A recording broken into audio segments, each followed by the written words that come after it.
Finally arise infra का IPO आ चुका है। 18 जून से 20 जून तक ये आईपीओ ओपन रहेगा। इस वीडियो में हम डिस्कशन करने वाले हैं अराइज इंफ्रा के बिजनेस मॉडल के बारे में, कंपनी की फाइनेंशियल कंडीशन के बारे में, कंपनी के बिजनेस वैल्यूएशन के बारे में, और इन सारे फैक्टर्स को ध्यान में रखते हुए हम ये डिसाइड करेंगे कि हमें ये आईपीओ अप्लाई करना चाहिए या नहीं करना चाहिए। अब बात करते हैं कंपनी के आईपीओ के टाइमलाइन के बारे में। 18 जून को ओपन होगा, 20 जून को आईपीओ क्लोज हो जाएगा। इस ड्यूरेशन में आप इस आईपीओ को अप्लाई कर सकते हो। और बात रही 23 जून को अलॉटमेंट स्टेटस चेक कर सकते हो और 25 जून को ये आईपीओ लिस्ट हो जाएगा। अब बात करते हैं जो प्राइस बैंड है। प्राइस बैंड है 210 से 222 रुपये, अपर बैंड 222 रुपये रहेगा।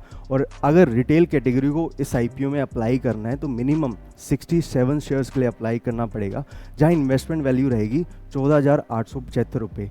ठीक है, अब बात करते हैं आईपीओ के इशू साइज़ की। आईपीओ का इशू साइज रहेगा 500 करोड़, जिसमें से 204 करोड़ रहेगा कंपनी अपनी बोरिंग्स को रीपे करेगी, यानी अपनी बोरिंग्स को रीपे करने के लिए यूज़ किया जाएगा।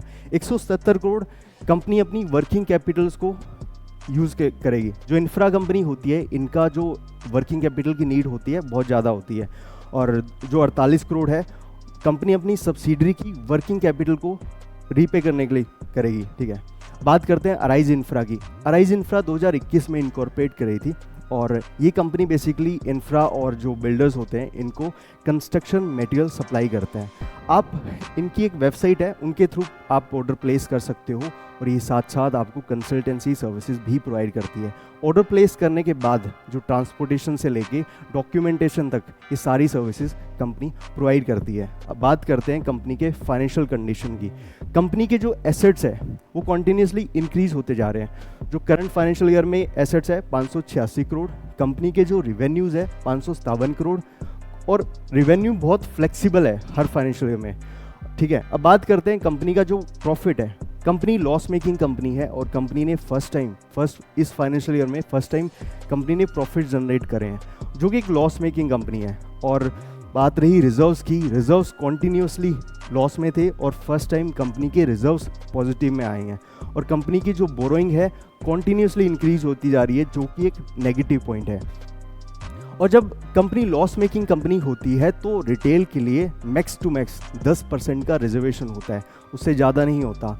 और जो भी मेजॉरिटी पोर्शन है जो क्वालिफाई इंस्टीट्यूशनल बायर्स को सब्सक्राइब करना होता है। अब बात रही कंपनी के ग्रे मार्केट की, तो कंपनी का जो ग्रे मार्केट प्राइस है 25 रुपीज़ है, तो ऑन एन एवरेज 11% का लिस्टिंग गेन आ सकता है। मतलब 1600 के आसपास या 1675 के लगभग अपने को बेनिफिट हो सकता है। ठीक है, अब इन सारे फैक्टर्स को ध्यान में रखते हुए हम ये डिसाइड कैसे करेंगे कि आईपीओ को अप्लाई करना चाहिए या नहीं करना चाहिए।